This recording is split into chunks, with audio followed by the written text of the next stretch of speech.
दर्द भावों के सब मिटे, सतगुरु चरण नित से दुख दर्द भावों के सब मिटे, सतगुरु चरण नित से गुरु भक्ति बिन कछु ना बने, में सकल संतन कही गुरु भक्ति बिन कछु ना बने। श्री सद्गुरु महाराज की जय। परमाराध्य सद्गुरु महाराज गुरुदेव महर्षि संतसेवी परमहंस जी महाराज, मंच पर उपस्थित पूज्य महात्मागण, बिहार सत्संग आश्रम में उपस्थित प्रबुद्ध सत्संग प्रेमी महानुभावों, माता एवं बहनों, कटिहार के समस्त सत्संग प्रेमियों को मैं हृदय से नमन करता हूँ, क्योंकि आप लोग बड़े पुराने सत्संग प्रेमी हैं और साधना के प्रति विशेष जागरूक भी हैं। सत्संग के बड़े रसिक हैं आप लोग, बराबर सत्संग करते हैं, कराते हैं और सम्मिलित भी होते हैं। मैं कुप्पा घाट में था, वहाँ निर्वाण दिवस के अवसर पर आज बहुत सारे लोग दूर दूर से आए हुए हैं। कुछ पुराने सत्संग प्रेमियों से भेंट हुई। जब आने की बात उन लोगों ने सुनी कि कटिहार जा रहे हैं, तो कहने लगे कि यहाँ से छोड़ के वहाँ क्यों जा रहे हैं। मैंने कहा कटिहार वाले का जो प्रेम है इतना प्रबल है कि मैं उसे तोड़ नहीं सकता हूँ। आप लोगों का जो प्रेम है, मैं जब भी कुप्पा घाट में रहता हूँ तो जो आयोजन होता है उसे नहीं छोड़ता हूँ। लेकिन यहाँ के लोगों ने जो आग्रह किया तो मैं वहाँ के कार्यक्रम को छोड़ करके आपके बीच में उपस्थित हो गया हूँ। आज गुरुदेव महर्षि संतसेवी परमहंस जी महाराज का निर्वाण दिवस है। गुरुदेव का जन्म 20 दिसंबर 1920 ईस्वी को गम्हरिया में हुआ था, जो मधेपुरा जिला में है। जब महापुरुषों का अवतार होता है, विलक्षणता होती है, विशेषता होती है। महर्षि संतसेवी जी महाराज जब जन्म लिए, इनमें जो लक्षण था महापुरुषों का, ये बालपन से ही मेधावी थे। इनका स्वर बड़ा मधुर था और समाज के सेवा में संलग्न रहते थे। जो संसार के हित करने वाले होते हैं उस स्वभाव के थे हमारे गुरुदेव। जब जन्म हुआ तो इनका नाम महावीर लाल दास रखा गया। जब समाज के बीच में सहयोग करने लगे, हित करने लगे, इनका नाम हितसागर बाबू भी पड़ा। हितसागर बाबू नाम से भी जाने जाते हैं, लेकिन प्रचलित नहीं है। जब गुरु महाराज की सेवा में आए तो संत की जो सेवा किए, इतनी सेवा, अद्भुत सेवा किए, इनका नाम बदल करके संत सेवी रह गया। ये गुरु का नाम है, प्यारा नाम है। तो संत सेवी नाम से ये जगत में विख्यात हुए, क्योंकि संत की सेवा इन्होंने की। तो आज संत सेवी जी महाराज का महापरिनिर्वाण दिवस है, जिसे कटिहार के लोग मना रहे हैं। आज 4 जून 2025 ईस्वी है। गुरुदेव का जो शरीर छूटा था 4 जून 2007 ईस्वी को। मैं प्रत्यक्षदर्शी हूँ, गुरुदेव की सेवा में था। पिछले दिन रविवार था, अर्थात 3 तारीख को। तो रविवार के दिन गुरुदेव प्रवचन दिए हैं। सभी भक्तों के बीच में बोल रहे थे, धीरज धरे तो कारज सरे। जो धैर्य रखते हैं उनका काम बनता है। और भी प्रवचन में कुछ बातें हुई थी। गुरुदेव की विशेषता को बता रहे हैं। 87 वर्ष के थे, लेकिन जो चलते थे उस समय युवक भी चल नहीं पाते थे। इतनी ताजगी, 87 वर्ष के बूढ़े हैं, लेकिन युवा अवस्था वाली ऊर्जा। मैं भी नहीं चल पाता था साथ में। उसके बाद साधना के प्रति जो लगा रहा गुरुदेव का, अंतिम समय में भी अपने रूटीन को कवर करते गए। रूटीन बद्ध जीवन बिताए अंतिम समय तक। जब गुरुदेव स्नान करते थे तो जो अपना वस्त्र होता था पहले स्वयं धोते थे, उसके बाद हम लोग धोते थे। धोने में कपड़े को डुबो करके रगड़ते थे हाथ से, निचोड़ करके पानी कपड़ा रख देते थे, तब हम लोग ले जाते थे धोने, और उसके बाद फिर सरफ साबुन से साफ करते थे। गुरुदेव यह दिखा रहे थे कि यदि आप जीवन को सक्रिय रखना चाहते हैं, कारगर, तो शरीर को किसी न किसी काम में लगा के रखिए, तब यह शरीर काम में आएगा, नहीं तो लोथ हो जाएगा। तो गुरुदेव इस तरह से दिखा रहे थे। 87 वर्षों तक इस संसार में रहे, और गुरु महाराज से इन्होंने जो दीक्षा लिया 29 मार्च 1939 ईस्वी, उस समय 19 वर्ष के थे। विशेषता क्या थी? सैदाबाद में गुरु महाराज का ध्यानाभ्यास का कार्यक्रम था। वहां पर बहुत साधक लोग आए हुए थे।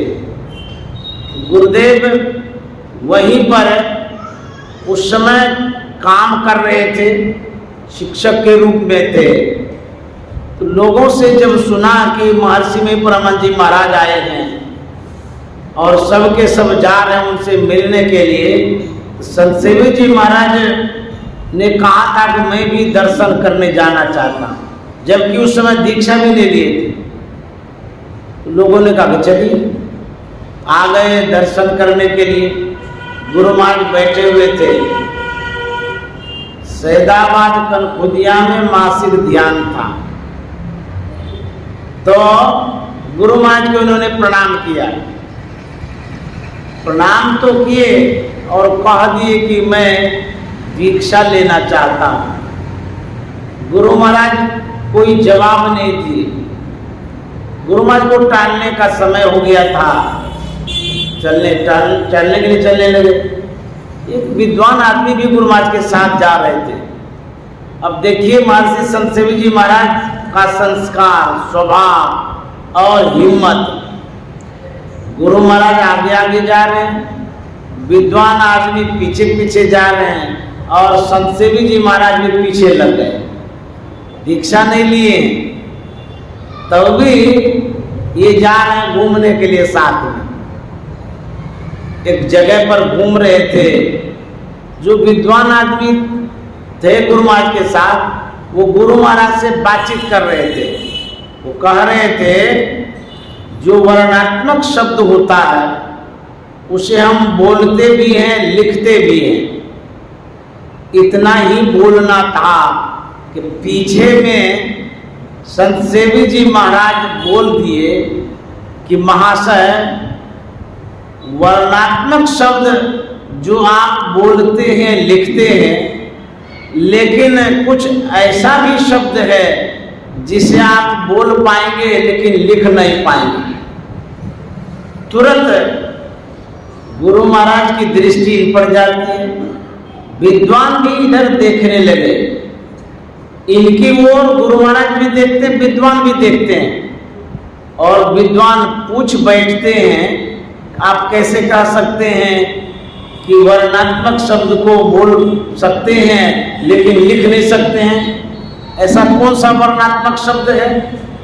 तब संत सेवी जी महाराज ने कहा था कि महाशय, मैथिली भाषा में जो बोलचाल की बात है, कुछ ऐसी भी बातें होती है जिसे आप बोल पाएंगे लेकिन लिख नहीं पाएंगे। तो विद्वान ने कहा कि कौन सी ऐसी बातें? तो कुछ बात सुनाए थे गुरुदेव। जैसे मान लिया जाए, मैंने किसी सत्संगी से पूछा था कि मैथिली में क्या बोलते हैं जो लिख नहीं सकते हैं?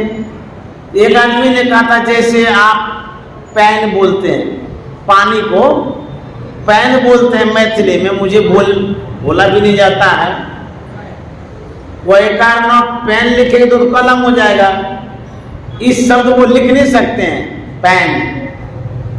तो गुरुदेव ने जो कहा कि यह जो शब्द है मैथिली में, इसे बोल तो सकते हैं लेकिन लिख नहीं सकते हैं। उसी समय परमाराध्य सदगुरु महाराज पूछ बैठते हैं कि क्या परिचय, नाम पता वगैरह पूछते हैं। ऐसा क्यों हुआ? पहले क्यों नहीं पूछे?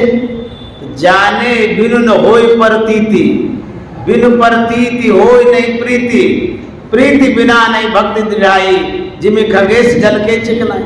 जब तक कोई किसी को जानता नहीं है तब तक कोई मानता भी नहीं है। संत सेवी जी महाराज ने जो कहा, विद्वान भी जान लिए ये साधारण बच्चा नहीं है, और गुरु महाराज भी पहचान गए ये साधारण बालक नहीं है बल्कि भविष्य के संत मत के उत्तराधिकारी है। उसके बाद गुरु महाराज दीक्षा दे देते हैं। जरा सोचिए, गुरु महाराज का तो सिद्धांत था कि जो कोई सिद्धांत सुनाएंगे उसी को दीक्षा दी जाएगी। लेकिन संत सेवी जी महाराज को कोई सिद्धांत याद नहीं था, क्योंकि जुड़े हुए नहीं थे। गए थे भेंट करने के लिए, मन में हो गया दीक्षा लेने की। तो गुरु महाराज ने देखा ये सुयोग्य व्यक्ति, तो संत मत में बिना सिद्धांत सुनाए दीक्षा लेने वाले पहला व्यक्ति संत सेवी जी महाराज हैं। कुछ भी नहीं पूछा गया। उसके बाद एक शब्द से गुरु महाराज के प्यारे हो गए। उसके बाद गुरु महाराज ने जान लिया ये जो बालक है ये हमारी सेवा में आया है और संत मत को आगे बढ़ाने में ये सहयोग करेगा। पहचान गए। जैसे आप लोग चावल बनाते हैं, एक दाना टेप लेते हैं, सिद्ध हो गया, आपको पता चल जाता है कि सब सिद्ध हो गया। उसी तरह से एक शब्द गुरु महाराज ने सुना इनके मुखारबिंद से और पहचान गए इनके पास जो ज्ञान है अछूट ज्ञान है। तब जाकर के दीक्षा दिए। दीक्षा के बाद गुरु महाराज पहली बार कहते हैं कि आप संतवानी गाइए। संतवानी गाते हैं कि मेरे तुम ही राखनहार दूजा कोई नहीं, भाव होकर के गाते हैं। बहुत लंबा पद है, इतना अच्छा पद लगा गुरु महाराज को। वो मास ध्यान के पूरे कार्यक्रम में संत सेवी जी महाराज को ही संतवानी गाने के लिए कहा गया। जब साथ में रहने लगे थे तो गुरु महाराज ने रसोइया से कहा था, देखो जी मेरे साथ एक लड़का है महावीर लाल, जब भोजन बन जाए तो बुला करके खिलाना। देखिए कितना सम्मान हो रहा है। पूरे मास ध्यान में रहे थे गुरुदेव, उसके बाद फिर घर भेज दिए थे क्योंकि माँ जीवित थी, घर चले गए। लेकिन बीच बीच में सत्संग के लिए गुरु महाराज संत सेवी जी महाराज को बुलाते रहते थे। 1939 ईस्वी में दीक्षा दी। 1940 ईस्वी की बात है, गुरु महाराज संत सेवी जी महाराज को बुला करके सत्संग योग संपादन के कार्य में लगाते हैं। थोड़ा हिसाब किताब बता देते हैं, आप लोग भी जोड़ तंगड़ कर लीजिएगा। 29 मार्च को जब दीक्षा लेते हैं तब से लेकर के 1940 में सत्संग योग संपादन में लगाते हैं, लगभग 9 महीना होता है। कोई 9 महीना का दीक्षित युवक हो और उसे इतना बड़ा उत्तरदायित्व दिया जाएगा सत्संग योग काम करने के लिए। अच्छा चलिए कोई बात नहीं, दीक्षा की बात यहीं तक रहने दीजिए। लेकिन योग्यता कितनी थी? संत सेवी जी महाराज 7वीं पास, 7वें तक पढ़े थे। अच्छा कोई स्टूडेंट अभी यहीं पर हो जो 10वां पास किया हो, उसको बोल दीजिए कि सत्संग योग को शुद्ध करिए तो कर देगा, क्षमता है। लेकिन गुरु महाराज ऐसा क्यों किए? इसलिए किए कि कबीर साहब भैंस से वेद पढ़वा दिए थे और गुरु महाराज 7वीं पास से सत्संग योग का काम पूरा करवा दिए। गुरु महाराज भी दिखा दिए, देखिए 7वीं पास है लेकिन कितना बड़ा काम कर रहे हैं। तो इस तरह से गुरु महाराज 1940 में इनको सत्संग योग के लिए नियुक्त किए थे। जब 1940 से सत्संग योग का सेवा दे रहे थे तो 40 से लेकर के 86 तक, 46 वर्ष होता, 46 वर्षों तक इन्होंने गुरु महाराज की सेवा की। ऐसे महान सेवक थे। और जो संतमत का साहित्य है, आप उन साहित्यों को यदि पढ़ेंगे तो संत सेवी जी महाराज का योगदान उसमें बहुत है।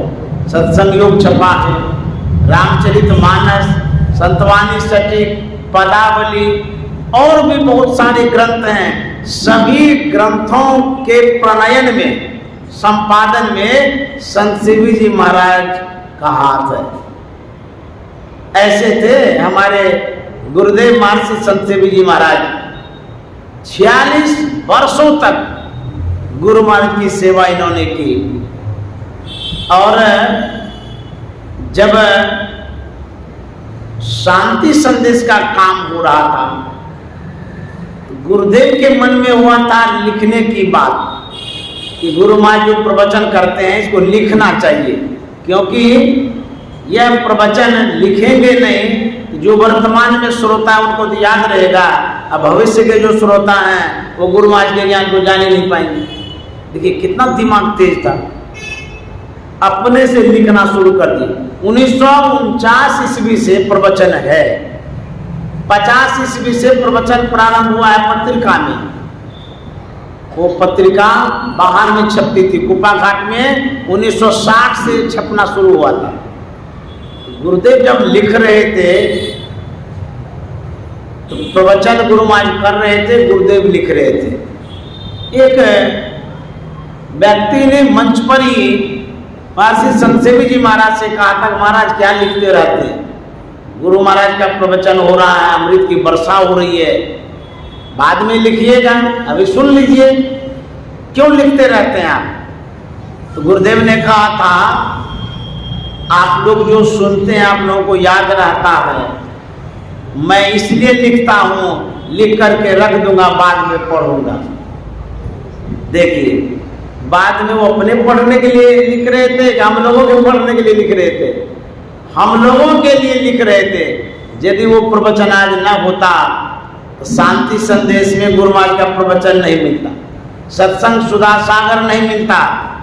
ये गुरुदेव की विशेषता है कि साहित्य सृजन में इन्होंने योगदान दिया, सहयोग किया। ऐसे थे हमारे गुरुदेव।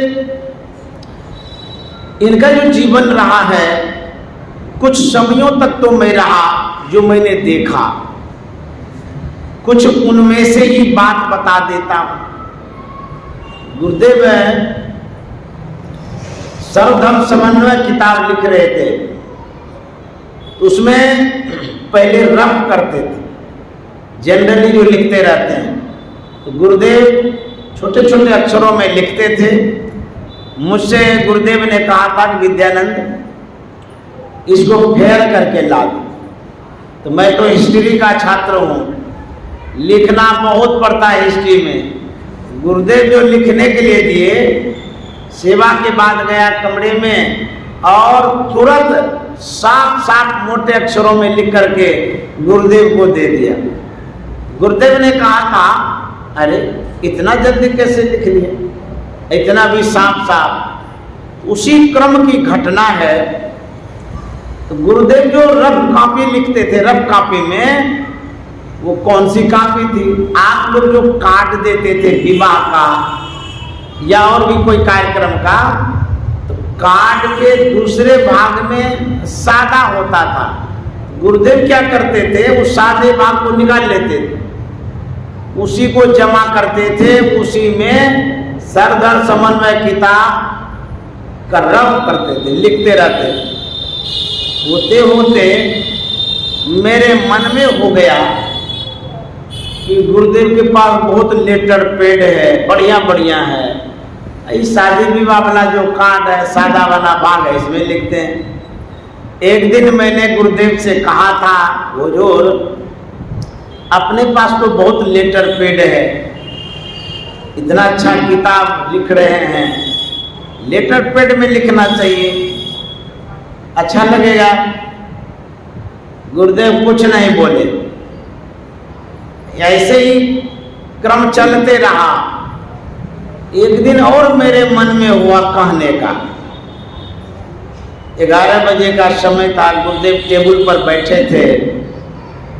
मेरी धृष्टता की अज्ञानता, फिर मैंने उसी बात को दोहराया, हुजूर अपने पास जो लेटर पेड है उसमें लिखते तो अच्छा रहता, ये शादी वाला कार्ड है सादा वाला, उसमें लिखते हैं, वो लेटर पेड कब काम में आएगा?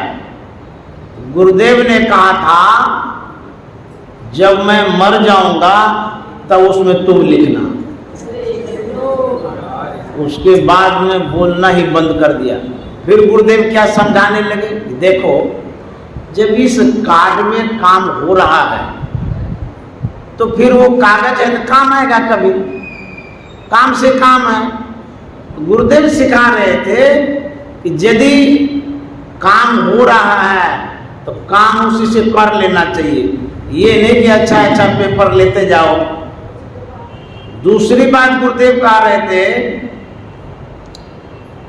एक बार तेल मालिश कर रहे थे और भी सेवक लोग थे, मैं भी था, कमरे में तेल मालिश कर रहे थे। गुरुदेव लेटे हुए थे, लेटे लेटे बोलने लगे। कभी कभी कुछ उपदेशात्मक बातें बोलते थे, तो बोलने लगे कि विद्यानंद ये जो गमछा है इतना गंदा है, साफ सुथरा ठीक से नहीं करते हो, तो कितना गंदा है।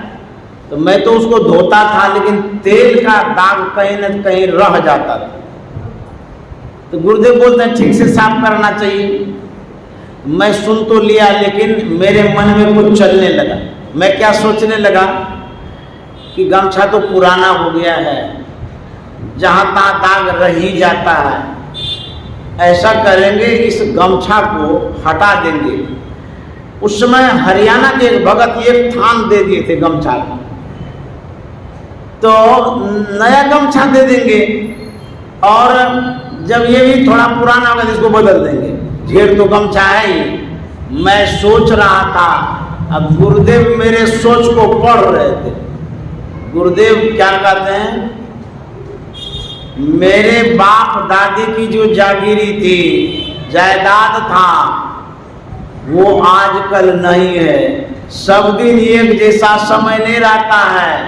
यदि अपने पास कुछ है उसका सदुपयोग करना चाहिए, दुरुपयोग नहीं करना चाहिए। यदि गमछा बहुत है तो बहुत है तो रहने देना चाहिए। अब पुराना है तो इसको क्या बदल देंगे। तब मैंने सोचा कि बाप रे, हुजूर जान गए बात। गुरुदेव कह रहे थे जो पुराना है काम हो रहा है तो होने देना चाहिए, उसमें बदलने की क्या बात है। इस तरह से हुजूर सिखा गए, समझा गए। व्यवहारिक जीवन में भी बहुत कुछ बताते रहते थे। एक बार की घटना है जो गुरुदेव की अंतर्यामिता की बात जानी जा सकती है। यही बैजना में अखिल भारतीय सत्संग था। मैं था गुरुदेव की सेवा में। यहाँ पर जो कमरा था उसी में गुरुदेव ठहरे थे। तो सत्संग जब समाप्त हो गया यहाँ से हम लोग जिला वार्षिक में गए। बेगूसराय में जिला वार्षिक था 2 दिन का। तो गर्मी बहुत थी। एक डॉक्टर के यहाँ गुरुदेव रुके हुए थे। तो गुरुदेव ने कहा कि गर्मी बहुत है, बरामदे पर बिछावन लगा दी। बरामदे पर बिछावन लगा दी। शाम के समय गुरुदेव हम लोगों का भी ख्याल रखा करते थे। कहीं भी जाते थे तो लोगों से कहते थे कि हमारे साथ जो साथी, सेवक नहीं बोलते थे, हम लोगों को साथी बोलते थे गुरुदेव। हमारे जो साथी हैं उन लोगों की क्या व्यवस्था हुई ऐसा कहा करते थे, सेवक को भी नहीं बोलते थे। तो गुरुदेव ने कहा था कि सबके रहने की व्यवस्था हो गई। तो मैंने कहा हुजूर हो गई। बोले कि तुम्हारा क्या व्यवस्था हुआ। मैंने कहा हुजूर हम यहीं पर बरामदे पर सो जाएंगे नीचे में। बोले अच्छा ठीक है। रात में मैंने सेवा की। अब मेरे मन में होता है कि गुरुदेव को 4 बजे पानी देना है। जल लेते थे ध्यान से उठने के बाद। मेरे पास एक भुकभुकिया घड़ी थी 20 रुपये की। तो वो घड़ी मैंने रख लिया। गुरुदेव सोए, हम भी सोए। ठीक 2:45 बजे गुरुदेव उठ गए, बाथरूम गए, पैर हाथ धो करके आए, ध्यान करने के लिए बैठ गए। बरामदे पर अंधकार है, कोई घड़ी नहीं है। गुरुदेव के पास भी घड़ी नहीं है। देखिए क्या घटना घटती है। मेरे मन में होता कि कहीं 4 बज जाए, पानी देने में देर हो जाएगी तो ठीक नहीं होगा। हम भीतरे भीतर भुकभुकिया घड़ी देखते थे। देखा 4 बजता है तो तुरंत उठ के पानी देंगे। होते होते जब 59 सेकंड होता है, 3:59, तो मैं सावधान हो गया। अब तो 1 सेकंड है, अब उठेंगे। तो जैसे सेकंड पूरा होता है, ठीक 4 बजता है, तुरंत गुरुदेव कहते हैं विद्यानंद जी मसहरी उठा दो। हम तुरंत गए, मसहरी उठाए, फिर जल दे दिए। लेकिन मेरे मन में हो गया हुजूर के पास घड़ी नहीं है, दीवार घड़ी भी टंगी नहीं है, अंधकार है। हुजूर कैसे जान गए कि 4 बज गए। क्या कल भी ऐसा हो सकता है? 1 सेकंड भी इधर उधर नहीं करेंगे। ये मेरे मन में हुआ। दूसरे दिन और सावधानी से मैं बैठा था। मैं घड़ी देख रहा था। गुरुदेव ध्यान में अपना बैठे थे, मैं हट के बैठा था, अंधकार था। जानते हैं जैसे ही सेकंड पूरा होता है, 4 बजता, तुरंत हुजूर कहते हैं विद्यानंद मसहरी उठा लो। मैं जान गया गुरुदेव अंतर्यामी। मैं जड़ घड़ी को देख रहा था, गुरुदेव अपनी चेतना से देख रहे थे। ऐसे थे हमारे गुरुदेव संत सेवी जी महाराज। तब गुरु महाराज ने इनको कहा था ये हमारे मस्तिष्क स्वरूप है। और गुरु महाराज ने कहा था जहां मैं रहूंगा वहां संत सेवी जी रहेंगे। मुझ में और संत सेवी जी में क्यों का संबंध है। इस तरह की जो उपाधि गुरु महाराज ने दी, क्या यूं ही दी कि हकीकत भी होगी, वास्तविकता भी तो होगी। संत थे, कैसे बोल सकते हैं कि मेरे मस्तिष्क हैं। आखिर ज्ञान इनमें देखा होगा तभी तो कहे थे। तो हमारे गुरुदेव मस्तिष्क स्वरूप थे परमाराध्य सदगुरु महाराज, और उनकी जो सेवा होती थी, सेवा भावना कैसी थी।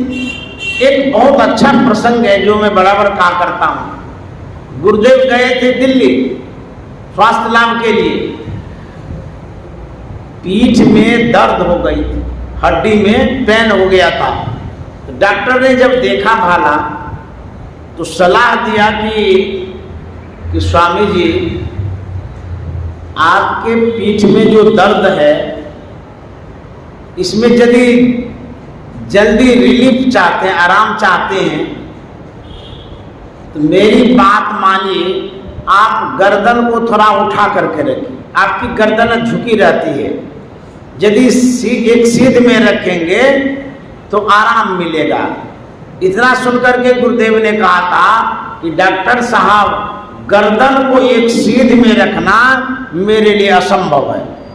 डॉक्टर साहब ने कहा, इतनी सी तो बात है, ऐसे सीधा करेंगे, इसमें असंभव की क्या बात है।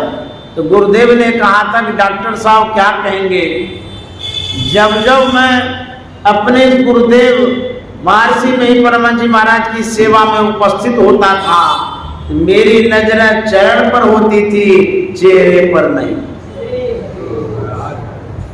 जब जब मैं गुरु महाराज की सेवा में जाता था, मैं उनके चरण को देखता था, मेरी गर्दन झुक जाती थी, और जब भी मैं देखता था, चरण को देखता था, चेहरे को नहीं देखता था।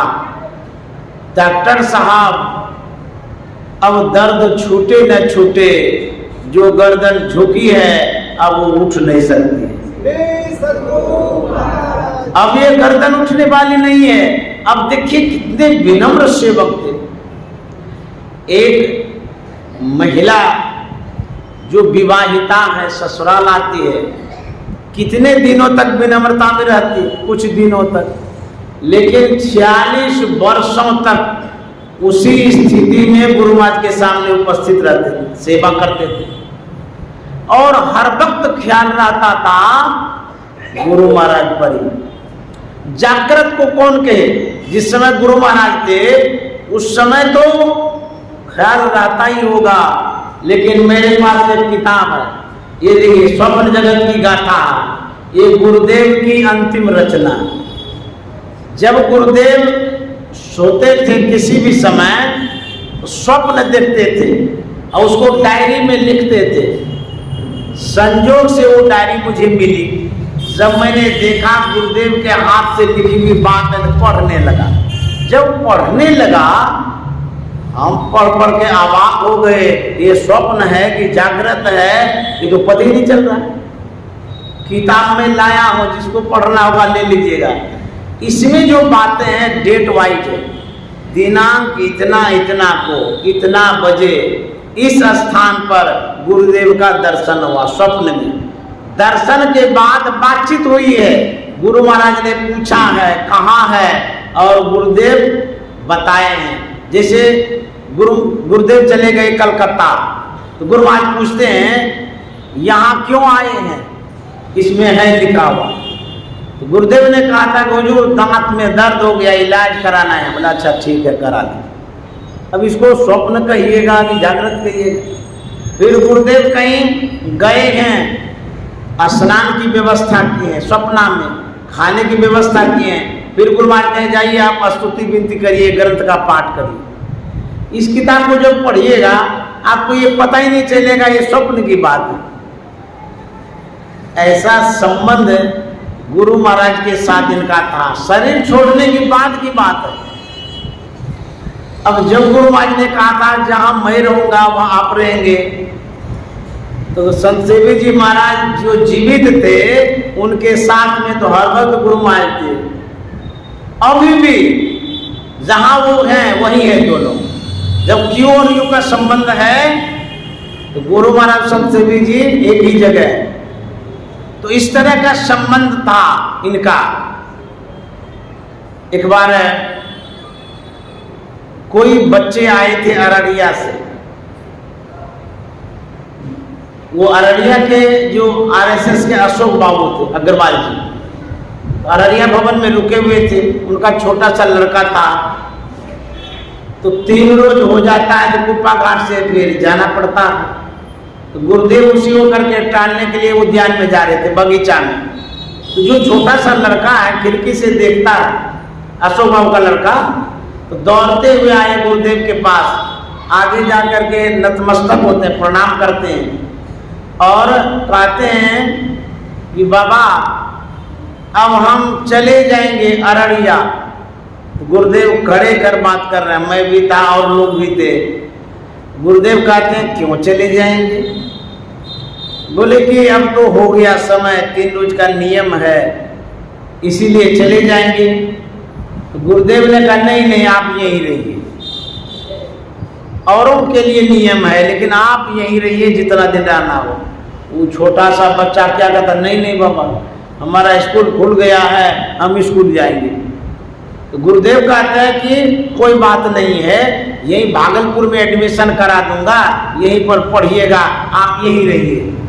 फिर बच्चा कहता है नहीं नहीं, हम तो जाएंगे क्योंकि हम वहीं अररिया में पढ़ते हैं, वहीं पढ़ेंगे, यहाँ नहीं रहेंगे। फिर गुरुदेव ने कहा था कि आप चले जाएंगे, हमको मन नहीं लगेगा, आप रहते हैं तो हमारा मन लगता है।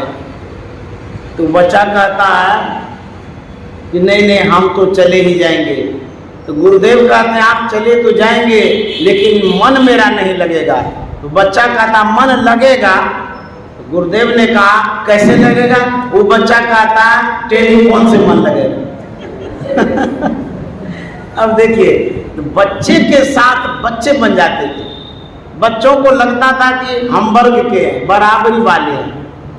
प्यार जो देते थे गुरुदेव सभी वर्गों को समान रूप से, चाहे किसी जाति के हों, किसी धर्म के हों, कहीं भी गुरुदेव जाते थे, इतना स्नेह देते थे, वो सब के सब अपना बन जाते थे। एक बार पंजाब गए थे, वहां पर जब गुरुदेव का प्रवचन हुआ था, पंजाबियों ने कहा था कि गुरु गोविंद सिंह जी महाराज पटना बिहार के हैं। हमारे गुरुदेव पटना बिहार के गुरु गोविंद सिंह जी महाराज, वो यहाँ आए थे, उनको हम लोग जाने नहीं दिए थे। आप भी बिहार से आए हैं, इसीलिए आपको भी यहाँ से नहीं जाने देंगे। इतना प्रेम, अच्छा भाषा का इतना ज्ञान था, मारवाड़ी हो, बिहारी हो, मैथिली हो, पंजाबी हो, अंग्रेजी हो, बांग्ला हो, सभी भाषाओं में बोल लेते थे गुरुदेव। इतना ज्ञान कहाँ से आया जबकि 7वें तक पास थे? हमारे गुरुदेव तो 7वां पास थे। अब कबीर साहब मसीका छुओ नहीं, कलम गयो नहीं, आज कलम छुए ही नहीं थे। तो कबीर साहब को ज्ञान कहाँ से आया? ध्यान से आया। तो गुरुदेव ने भी जो ध्यान किया उससे ज्ञान हो गया और गुरु महाराज के आशीर्वाद से हो गया। साधना इन्होंने जो की उससे ज्ञान हुआ, उसके बाद सेवा से भी आशीर्वाद मिला। गुरु महाराज ने कहा था संत सेवी जी, आपने बहुत सेवा मेरी की है, मेरी सेवा ही आपकी साधना है, इसी साधना से आपको सिद्धि मिलेगी। गुरु महाराज ने 1970 ईस्वी में संत सेवी जी महाराज को दीक्षा की डायरी सौंपते हुए कहा था कि आज से आप ही मेरे बदले दीक्षा दीजिए और आप ही सबको दीक्षित करिए। 1970 से गुरुदेव महाराज से संत सेवी जी महाराज दीक्षा देते थे। एक वकील साहब आए दीक्षा लेने के लिए, गुरु महाराज से उन्होंने कहा कि मैं दीक्षा लेना चाहता हूँ। तो गुरु महाराज ने कहा था कि जाइए संत सेवी जी से ले लीजिए। वकील साहब तो दूसरे को वकील देते हैं। उन्होंने कहा कि बाबा, गुरु महाराज से कहा मैं आपसे दीक्षा लेने के लिए आया हूँ और आप कहते हैं कि संत सेवी जी से जाके लीजिए, मैं तो आपसे ही लेना चाहता हूँ। तो गुरु महाराज ने कहा था जब अभी मेरी बात को आप नहीं मानते हैं तो दीक्षा लेकर के क्या करिए? वकील साहब कहते नहीं नहीं, मेरी इच्छा थी कि आप ही से दीक्षा लें। तब गुरु महाराज ने कहा था मान लिया जाए कोई व्यक्ति मेरे पास आता है, कोई कर्ज लेना चाहता है, रुपया मांगना चाहता है, तो मेरे गोदरेज में रुपया रखा हुआ है, तो मैंने आदेश दिया संत सेवी जी को तो फलाने व्यक्ति को रुपया दे दीजिए। आज्ञा पा करके वो रुपया दे देते हैं। वकील साहब आप ये बताइए, वो जो रुपया संत सेवी जी दिए, वो रुपया संत सेवी जी का है कि मेरा है? वकील साहब ने कहा नहीं नहीं, वो तो आपका रुपया है, वो तो आपकी आज्ञा का पालन किए हैं। तो गुरु महाराज ने कहा ठीक उसी तरह से जो कुछ भी संत सेवी जी दीक्षा में देंगे वो मेरा ही है, उसका नहीं है। तब वकील साहब ने कहा था हुजूर अब जाता हूं, उन्हीं से दीक्षा ले लेता हूं। तो इस तरह से गुरुदेव को अधिकार दिया, पावर दिया और उनको गौरव दिया। समय आया गुरुदेव आचार्य पद पर भी आए, वर्तमान आचार्य पद भी संभाले हैं, आश्रम की व्यवस्था को सुदृढ़ किए हैं। आश्रम में जो व्यक्ति थे उनको सही दिशा निर्देश दिए हैं। इतना स्नेह साधु को करते थे जितना माँ बाप भी नहीं करता था। यदि साधु आते थे, थोड़ा सा फटा हुआ कपड़ा होता था, हम सेवकों से कहते थे देखो ये गुरु महाराज की सेवा करते हैं, गुरु महाराज के सेवक हैं, इसको कपड़ा दो। कपड़ा की व्यवस्था। जब कोई प्रसाद ढेर चढ़ाता था तो गुरुदेव कहते थे सभी आश्रमवासी को समान रूप से बांट करके आओ। कितना प्यार देते थे। मेरे पास स्वेटर नहीं था, ठंड में मैं चादर ओढ़ करके खड़ा था। गुरुदेव ने जब देखा तो जान गए, बोले कि तुम्हारे पास स्वेटर नहीं है। मैं चुप रहा। जब 2 बार पूछे नहीं बोला तो गुरुदेव जान गए।